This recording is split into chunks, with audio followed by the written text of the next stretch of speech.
समझने की जरूरत है कि मैं भी एक एथियस्ट ऑर्गेनाइजेशन से जुड़ा हुआ था।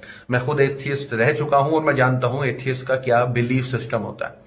देखिए, अगर आप एथियस्ट को ये समझाने चाहेंगे ना कि भाई तहज्जुद के वक्त में अल्लाह पहले आसमान पे आ जाता है, तो एथियस्ट आपसे पूछेगा किस कंट्री के। अगर आप एथियस्ट को ये बोलेंगे कि भाई दुनिया गोल है, तो वो आपको बोलेगा भाई प्रूफ करो कुरान से, और आप जानबूझ करके कुरान की आयतों को ऐसे टटोल मटोल करके अपने मुताबिक रखेंगे कि बताने की कोशिश करेंगे दुनिया गोल है। तो मैं जिस बैकग्राउंड से आया हूं, मैं भी एथियस्ट रह चुका हूं। मुझे मालूम है कि जब मुसलमान मुझसे कॉम्पीट करते थे मेरे इल्म के साथ, तो वो फेल हो जाते थे, क्योंकि बहुत से मुस्लिम हैं जिन्होंने कुरान को उस हक से पढ़ा ही नहीं है जिस हक से आज वक्त दे दे करके दिन और रात एथियस्ट पढ़ रहे हैं। और मैंने पढ़ा, मैंने 13 से ज्यादा तर्जुमों में कुरान को पढ़ रखा है, 3 से ज्यादा भाषाओं में पढ़ रखा है। और मैं जितनी गहराई के साथ कुरान को आज जानता हूं, और वो इसलिए जानता हूं क्योंकि मैंने जो जदोजहद करी उसके लिए, वो मैं ही जानता हूं कि मैंने यहां तक कि ये भी टेस्ट कर डाला सिर्फ इस शक की बुनियाद पर कि क्या खाना जरूरी है, कि ये झूठ मूठ हम खाना खा रहे हैं। मैं मजाक नहीं कर रहा। मेरे जहन में इतना शक आ गया था हर चीज को लेकर के कि मैं भूखा रहने लगा था, और इतना भूखा कि मैं बेहोश हो जाता था। और वो शक इसलिए आया मेरे दिल में क्योंकि मैं सोचने लगा क्या सच में धर्म है, या ये दुनिया ने धोखा दे रखा है कि भाई खाना जरूरी है जीने के लिए, बिना खाए जी सकता हूं कि नहीं। मैंने ये तक देखा, तो खैर पता चला नहीं खाना जरूरी है, ये मजाक नहीं था। लेकिन फिर पता चला धर्म क्या। तो मैंने इस्लाम को छोड़ने के बाद जब एथियज्म एक्सेप्ट किया, तो काफी महीनों तक हमारा एक ग्रुप होता था जहां हम क्रिश्चियंस, हिंदू और अलग अलग धर्म के लोग जो छोड़ देते हैं इस्लाम को, वो काफी डिबेट करते थे, और काफी पॉइंट वाले डिबेट करते थे जिसका जवाब मुसलमान नहीं दे पाते थे। और वो इसलिए नहीं दे पाते थे क्योंकि वो एक तोते की तरह रटते रहते थे आलिमों की बातें, क्योंकि वो खुद तो पढ़ते नहीं थे, और जो आलिम उनको सिखा रहा है तो वही जवाब वो दूसरों को दे रहे हैं। तो आलिम के बातों से ही एथियस्ट सीख करके क्रिटिसाइज करता है, ये समझने की जरूरत है। तो खैर, जितने भी एथियस्ट हैं, मेरी तरफ से दावत है, आप मुझसे डिबेट कर सकते हैं, कोई दिक्कत की बात नहीं है, और हार जीत मेरी जिंदगी में मैटर नहीं करता। अगर वाकई में हमारा मकसद लोगों के सामने सच लाना है तो हम ला सकते हैं। खैर, उसके बाद मैं इस्लाम में कैसे आया वो आपके साथ शेयर करूंगा। इस्लाम को छोड़ने के बाद एथियस्ट हुआ, एथियस्ट को छोड़ने के बाद जब मैंने हिंदुइज्म एक्सेप्ट किया, सनातन धर्म, उसके बाद इस्लाम। तो ये है मेरी वो रूटीन, और ये सब कारवां हुआ समझ लीजिए 4 से 4.5 साल के बीच में। अब इस्लाम एक्सेप्ट करने से पहले बहुत से सवाल थे जो मुस्लिम्स जवाब नहीं देते थे, और बहुत से आलिम नहीं दे सकते थे जो कुरान ने दिए मुझे। तो पहले तो मैं बता दूं कि जो सवाल सबसे बड़े खड़े होते थे मेरे जहन में हमेशा दूसरे ही थे। मैं बार बार लोगों को देखता था और उम्मीद करता था भाई कुरान में फला चीज का हुक्म है, ये मुसलमान क्यों नहीं करते, ये इतना लड़कियों को क्यों ताड़ रहे हैं, ये बार बार गालियां क्यों देते हैं, ये दूसरे कौमों को क्यों उल्टा पुल्टा बोलते हैं, ये क्यों इतनी नफरत फैला रहे हैं। मैं बार बार शक की नजर से देखता था, भाई ये तो मुसलमान कह रहे हैं अपने आप, कोई है कहाँ। आप मेरी पुरानी वीडियो भी देखेंगे तो कहीं ना कहीं आपको मिलेगा मैं ऐसे क्रिटिसाइज करता हूं। फिर मुझे पता चला कि इस्लाम चाहता क्या है। देखूं तो ये तो मैंने क्रिटिसाइज कर दिया, सबको बोल दिया ये बुरा ये बुरा ये बुरा, तो क्या चाहता है, मैं बुरा बुरा बोलता रहूं क्या पूरी जिंदगी। तो मैंने कुरान को खोला और पता चला उसमें लिखा है कि अपने ऊपर काम करना है।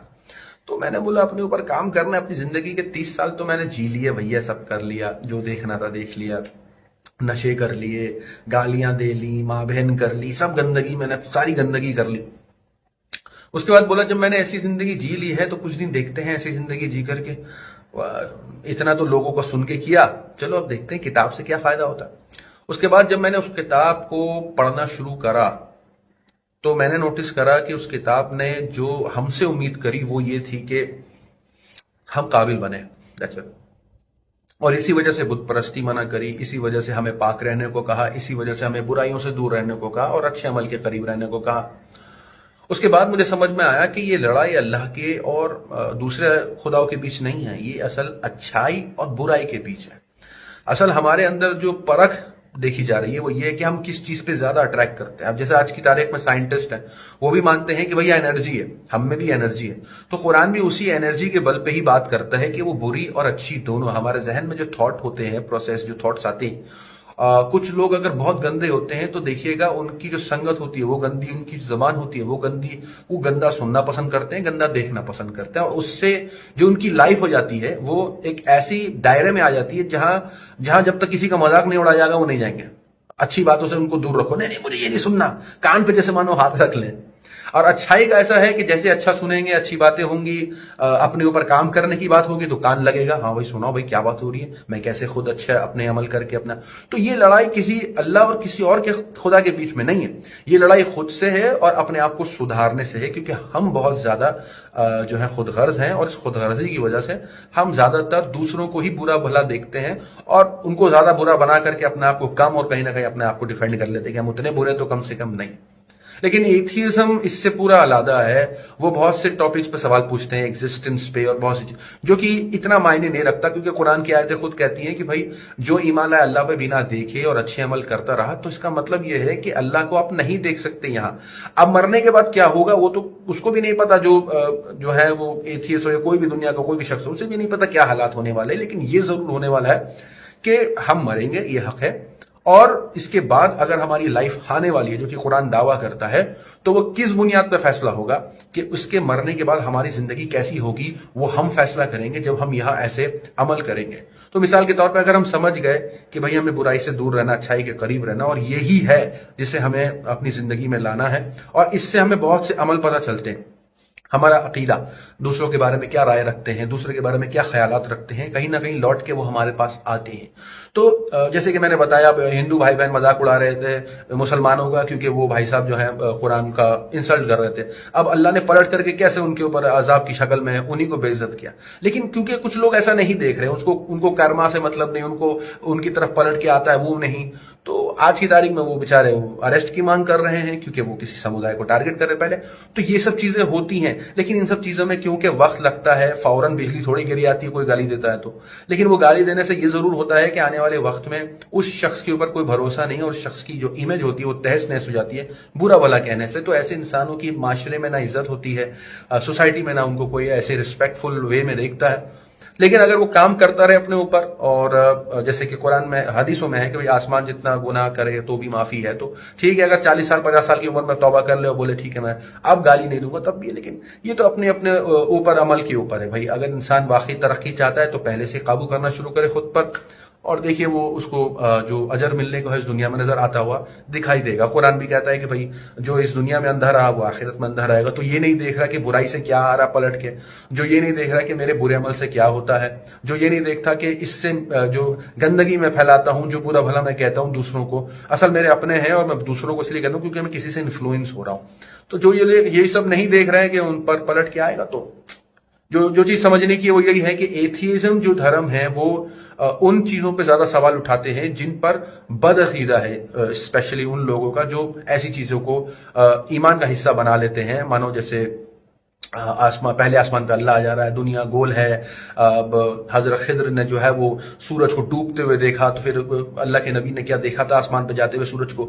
तो ये सब बातें ईमान का हिस्सा नहीं है, जो मुसलमान जिन बातों पे एक्चुअली में डिबेट करते। क्योंकि मैं भी जब एथियस्ट था तो मैं भी यही सवाल उठाता था, और मुसलमान जवाब नहीं दे पाते थे, क्योंकि उन बेचारों को पता ही नहीं था कि कुरान में जिन चीजों को ईमान का हिस्सा बनाया वो ये था, अमन्तु बिल्लाहि व मलाइकतिही व कुतुबिही व रुसुलिही वल यौमिल आखिर। तो ये नहीं बोला था कि आपको दुनिया गोल बोलनी होगी, चपटी बोलनी होगी, आसमान को नीला बोलना होगा या पीला बोलना होगा। ईमान लाना होगा कि किसी ने तो बनाया निजाम, ये अच्छाई बुराई तो किसी ने बनाई। ये फरिश्ते जो तुम पर नाजिल होते हैं जब तुम अच्छे अमल करते हो तो तुम्हें सुकून पहुंचाते हैं, तुम्हारे दिल और दिमाग से जो है फिक्र को गायब कर देते हैं। इस पे तो ईमान लाओगे नहीं लाओगे।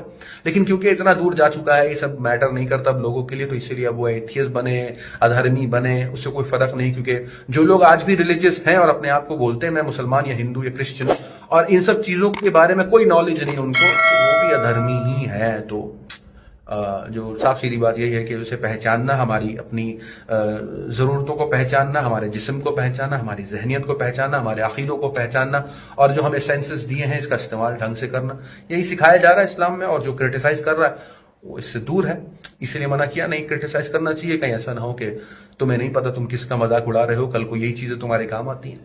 तो खैर यही था मेरा पॉइंट ऑफ व्यू। आपका क्या है कमेंट में अपनी जरूर राय रखें। हम मिलते हैं आपसे अगली वीडियो में, तब तक के लिए अपना ख्याल रखें। वीडियो के नीचे सब्सक्राइब के बटन पर क्लिक करें, बेल के आइकॉन पर क्लिक कीजिए ताकि हर नई वीडियो की नोटिफिकेशन आपको मिल जाए।